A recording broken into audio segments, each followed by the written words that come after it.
Hi, I'm Thann Bennett. Thank you for listening to The Equipped. Faith Radio podcasts are only possible because of your support. Thank you for giving and for sharing with a friend.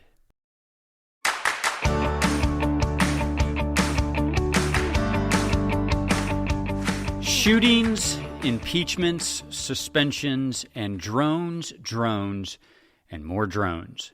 Hey everyone, welcome into The Equipped. I'm your host, Thann Bennett. Really glad to be having this Christmas edition conversation with you. I want to wish each and every one of you a Merry Christmas. I hope you spend it with friends and family, and I hope you reflect and really revel in, really root yourself in the gift that is a God who transcends time but sent his only Son into the confines of time and into our place and time in history. Why?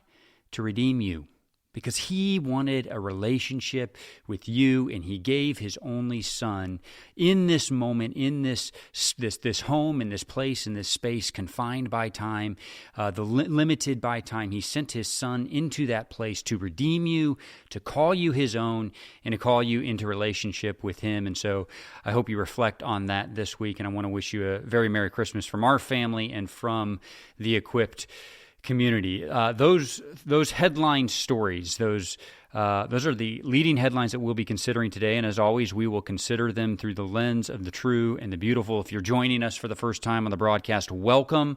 I encourage you to hop on over to theequippednewsletter.com and add your email address to subscribe to the newsletter edition of The Equipped. That newsletter really forms the foundation of this conversation. It allows you to read the information firsthand. I'm always linking to source information. I want you to read firsthand the facts, the evidence. One of the reasons we exist as a community is to grow in the grace and the strength and the practice of engaging evidence and factual information for ourselves.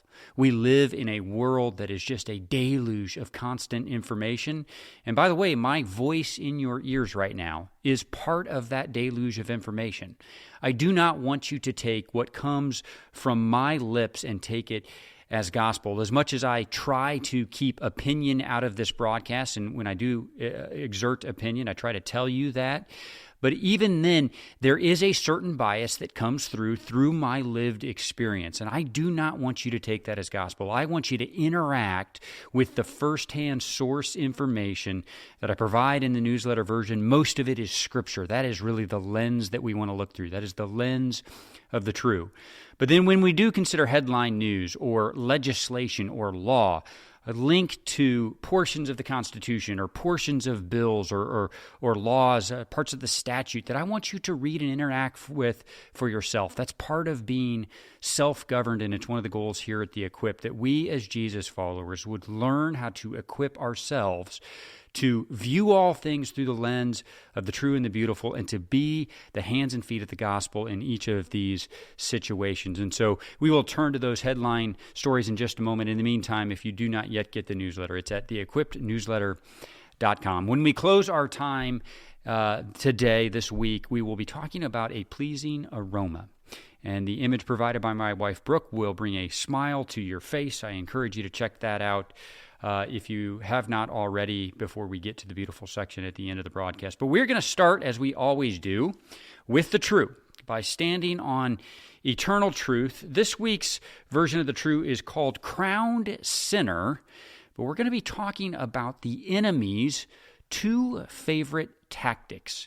And they're two tactics that sound like they are diametrically opposed to one another, but they really stem from the exact same source.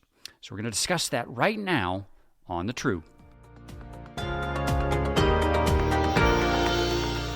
You and I spend a lot of our conversations focused on the lover of our souls, the Lord Jesus Christ. What a gift that he is, a transcendent gift, really a gift that extends beyond our human limitations and is the reason for our existence. And we spend most of our time focusing on that gift. But this week, I do want us to consider the enemy of our souls, who is opposed to the lover of our souls and whose goal is to kill, steal, and destroy from us. While I want us to root in a foundation and a security that is the lover of our souls, we do need to know the tactics of the enemy so that we can be prepared, so that we can be equipped to stand against the schemes of the enemy. And I have found that two of the enemy's favorite tactics, there are many tactics that he deploys, but two of them that I have found the most frequent in my life, and I think two of his favorite tactics, are ego and shame. And at first blush, it seems that ego and shame are on opposite ends of the spectrum, right? But the enemy's deployment of these two tactics really switches from one to the other at lightning speed. In one moment, you are attacked by thoughts that appeal to your ego. And these are thoughts that suggest that your ways are the highest, right? Your reasoning is the strongest. Your intellect is the best. How in the world could anyone compare to your capabilities? And it's really an attractive appeal that the enemy uses, but at its very root, it is a suggestion that you are greater than God. This is a tactic that goes all the way back to the Garden of Eden, and it is very, very effective. It is a tactic that you and I counter with truth. If we turn to Isaiah 58, we read this, "For my thoughts are not your thoughts, neither are your ways my ways, declares the Lord. As the heavens are higher than the earth, so are my ways higher than your ways, and my thoughts than your thoughts." And so the way we fend off these attacks of ego are with truth, by acknowledging that we are not higher than God, that His ways are higher than ours. But here's where the tricky part comes in. If we successfully resist that tactic of the enemy, if that very appropriate acknowledgement of truth and humbling your ego beneath the authority of God, if you are able to stand on that, it is very, very likely that the very next breath from the enemy is going to be an inverse accusation of shame. It goes something like this: "Who are you to even have such thoughts? You should be ashamed of yourself." It's an accusation of shame. And it is astonishing to me how fast one accusation of ego switches to the other accusation of shame when the initial accusation is met with resistance. And this can go in either direction and often back and forth multiple times, but ego and shame are ultimately tactics the enemy uses that are aimed at the same goal. The enemy is trying to convince you to focus on what is right or wrong with you. He does not want you focused on the work that God has already accomplished for you. He does not want you to focus on who God is. He wants you to focus on who you are absent from God. The truth, when confronted with the tactic of shame for you and for me, is this. It's Psalm 8:5. God has made you a little lower than the angels and crowned you with glory and honor. It is not true that you are greater than God. It is also not true that you are therefore saddled with the burden of shame. Exactly to the contrary, the abounding and unbridled truth is this: the God who is greater than all, He saw you in your sin, and He chose to crown you with His glory and His honor. And so this week, as we consider this truth, the enemy is going to deploy ego to convince you that God is small. He is going to deploy shame for that same reason. He wants to suggest that your sin is greater than your God. And he will deploy these tactics repeatedly, and he will deploy them back and forth, one after the other, and very often in the same breath, one followed by the other. Whichever one penetrates your spirit, he will continue to use. But here is the truth this week. Both accusations are absolutely and wholly untrue. Your God is great. He is greater than your ego. He is greater than your sin. And you are liberated to lay aside your shame and to rest free of ego within the expanse of His magnificent power. It is not about you. You, just like me, are a sinner. It is about your God. but your God has expressed his truth, and it is this: he has crowned you. Your defining characteristic is not your sin. Your defining characteristic is his glory and honor that crown you and make you a crowned sinner.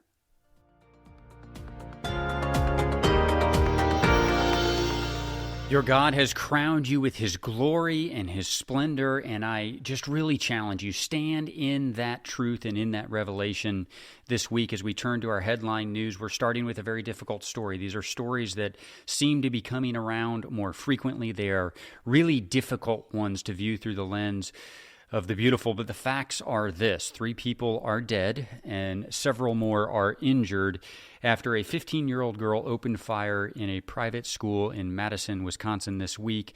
The deceased include a teacher, a teenage student, and the shooter herself, who turned the weapon on herself after the killings. There are a number who are dead and several are critically wounded, so please keep them in your prayers. It is reported that a second-grade student was actually the first to call 911 after those shots were fired inside Abundant Life Christian School, again in Madison, Wisconsin. I would encourage you to pray for that second-grade student and all of the others who witnessed this atrocity. But authorities have named that suspected shooter. Not going to focus on that identity on this broadcast, but authorities are still working to determine a motive.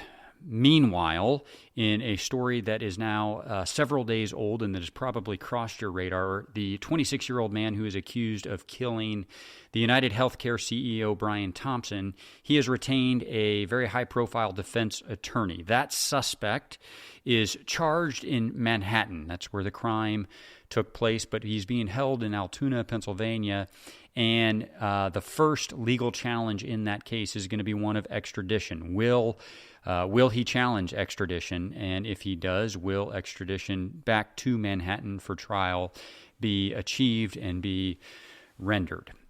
So what do we as the Equipped, what do we as Jesus followers do with these stories? As I said, it is so hard to see the beautiful in these stories. You know, the true feels a little more self-evident here, right? I mean, each of the deceased, each of the victims in these situations, everyone from the United Healthcare CEO to the student who was killed, these are image bearers of God. We find that in Genesis 1, 26 and 27. They are souls who were created to commune with God, and an unspeakable evil violated that purpose and took those lives, at least in a human form, from us prematurely. They violate God's perfect law, and those acts also violate man's law. When we think about justice in the situation, the shooter in Wisconsin is dead, but the pursuit of justice for the alleged shooter in New York, that's going to take some more time to play out.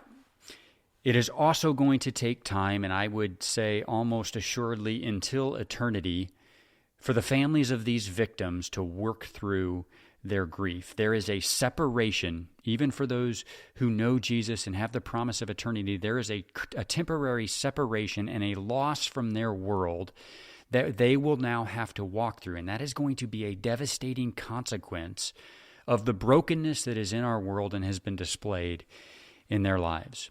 And so as Jesus followers, we can and should do several things around this story to view it through the lens of the beautiful, as hard as that is. Number one, we should pray for these families.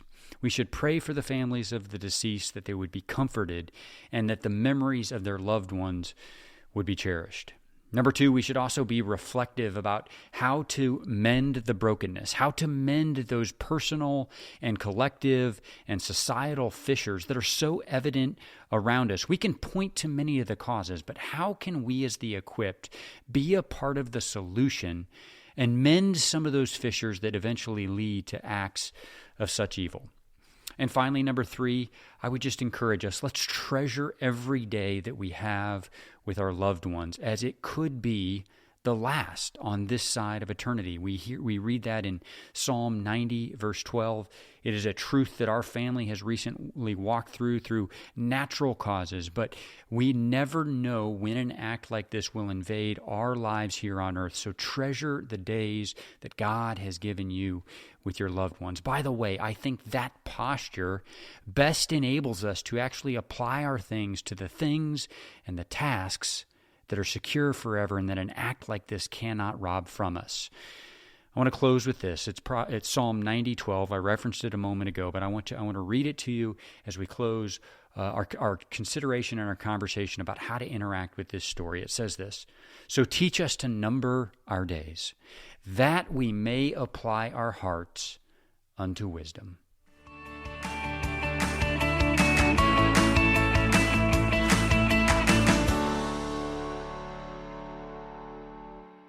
Hi, Faith Radio family. Thann Bennett here with a special invitation for you. So much in our world today is screaming for us to be consumed by fear and division and brokenness. But the promise of the gospel means that our foundation is secure.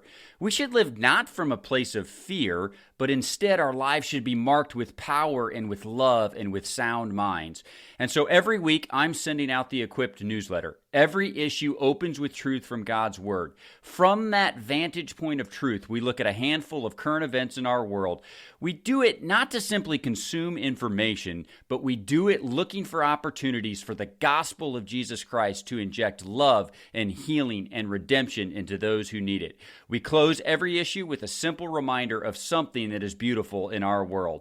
I want to invite you to join our community. You can sign up at theequippednewsletter.com. That'll trigger an email back to you. Just click to confirm. Again, it's theequippednewsletter.com. I'll see you there.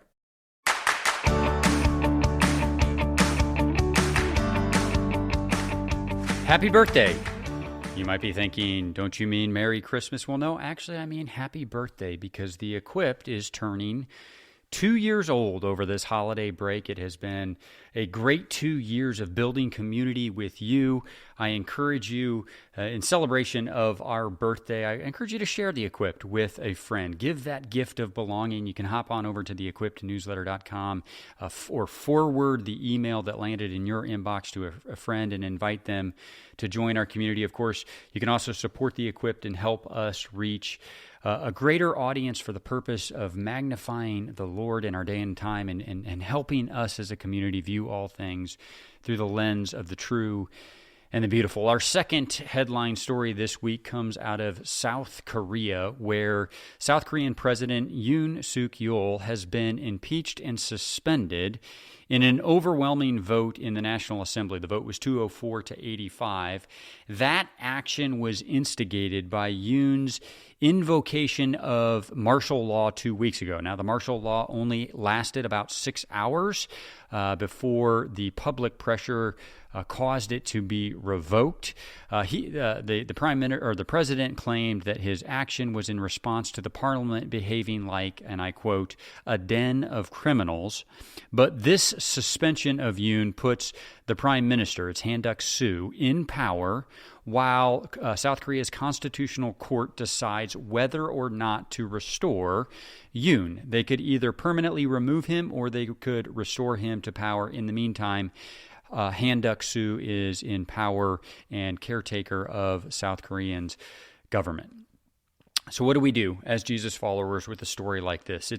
I think it's very easy when we have not personally experienced a chaotic governing situation like this to sort of put it in perspective. But if you look at both history and God's Word, both of those things give us a very clear indication about governments of men. And that truth about governments of men is this: they are temporary.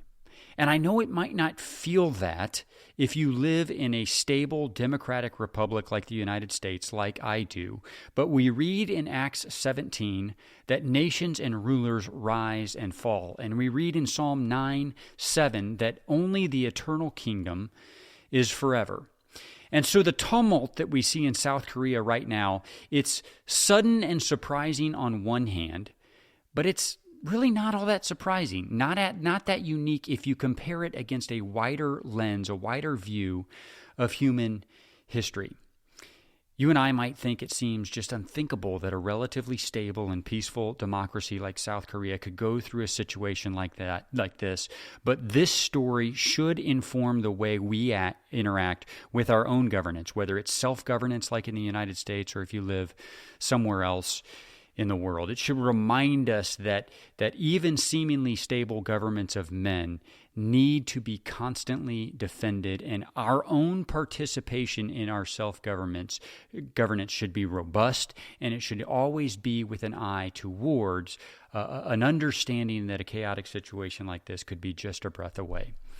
I would say to those who are living in less democratic governance, this story is also a reminder that earthly freedom is worth pursuing. Yes, I would point you to Galatians 5, but ultimately it should point us to this. Our ultimate and final realization of liberty will only be fulfilled, not here on earth, but in eternity. And we can find that truth in Revelations 21.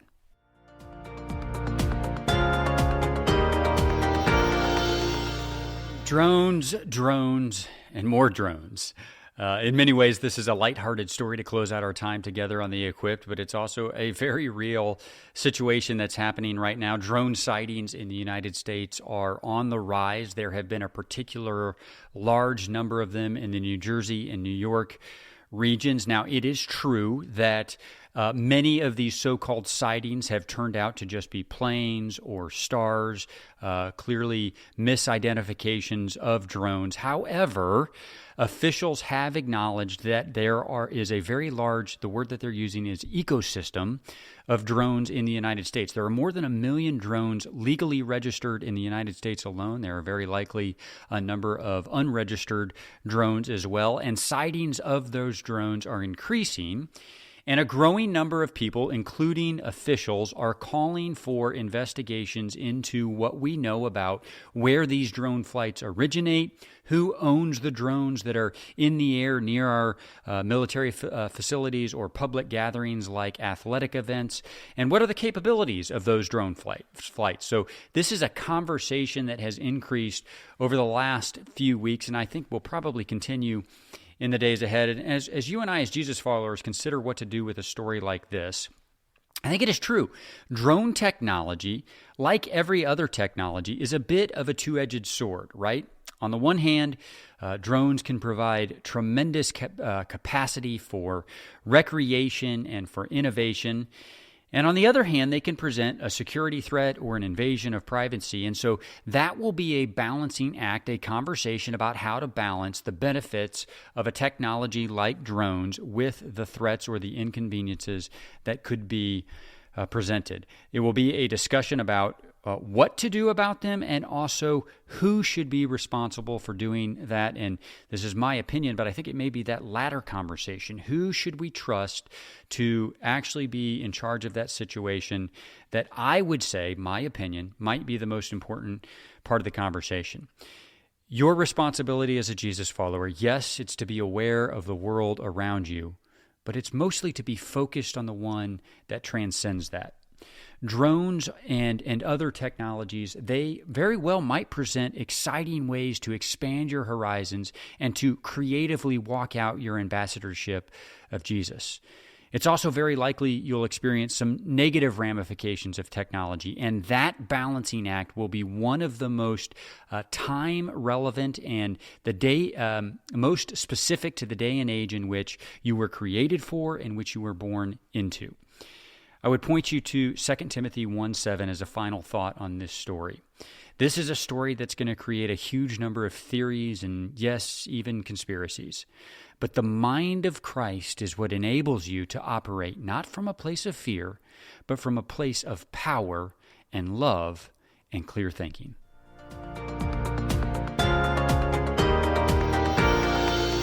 So I think we all can agree that one of the wonderful side benefits of Christmas is Christmas cookies, right?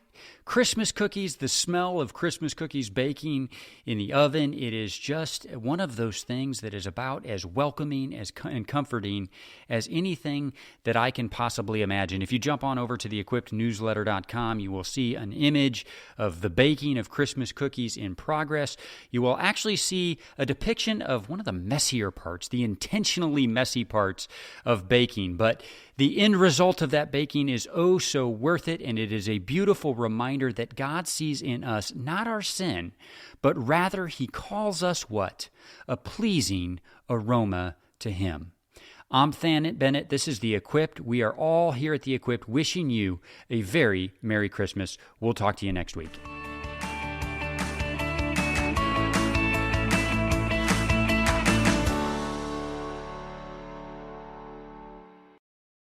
Thank you for listening to this conversation from The Equipped. These conversations are available because of your support. Become a supporter now at myfaithradio.com. And please subscribe to the podcast so you don't miss any episodes, and share it with friends so together we can stay informed and be equipped to serve.